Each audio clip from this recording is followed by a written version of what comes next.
Praise the lord. దేవునికి మహిమ కలుగునుగాక. యేసు కృపా పరిచర్య యూట్యూబ్ ఛానల్ చూస్తున్న మీకందరికీ యేసుక్రీస్తు నామములో శుభములండి. నేటి సజీవ వాక్కు యిర్మీయా వ్రాసిన గ్రంథం 17వ అధ్యాయం 17వ వచనం. ఆపత్కాలమందు నీవే నా ఆశ్రయము. ఆమేన్. ప్రియులారా, ఈ వాక్యంలో ప్రవక్త అయిన యిర్మీయా తన హృదయ స్థితిని దేవుని ముందు ఉంచుతున్నాడు. ప్రజలు ఆయనను తిట్టినా అవమానించినా ఆయన తన విశ్వాసాన్ని కోల్పోలేదు. ఆయన చెబుతున్నది ఏమిటంటే, ప్రభువా, ఎవరు నా పక్కన లేకపోయినా కష్ట సమయంలో నీవే నా రక్షణ, నీవే నా భద్రతా స్థలం అని అంటున్నాడు. ఇక్కడ ఆపత్కాలము అంటే నొప్పి, విపత్తు లేదా ప్రజల నుండి వ్యతిరేకత వచ్చిన సమయము. ఆశ్రయము అంటే రక్షణ పొందే స్థలం, భద్రమైన ఆధారం.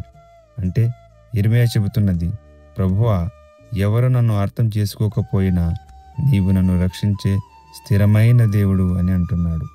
ఈ మాట ఏ సందర్భంలో అంటున్నాడంటే, ఈ అధ్యాయం మొత్తం చూస్తే ఇజ్రాయేలు ప్రజలు దేవునిని విడిచి విగ్రహారాధనలో పడిపోయారు.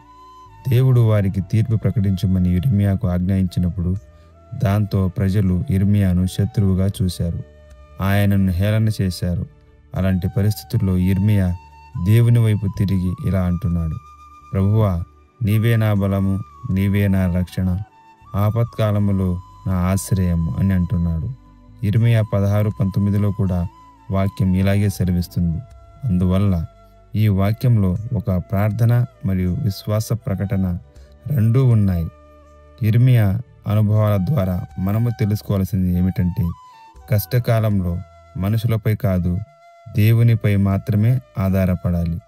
ఆయనే మనకు నిజమైన ఆశ్రయం, భద్రత మరియు శాంతిని ఇచ్చేవాడు.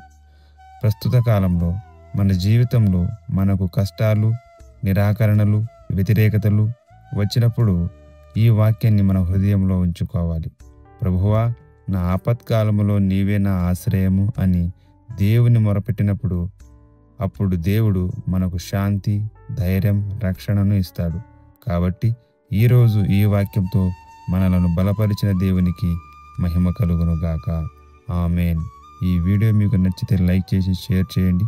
మరిన్ని వాక్య సందేశాల కొరకు మన ఛానల్ను సబ్స్క్రైబ్ చేసి సపోర్ట్ చేస్తూ ఉండండి.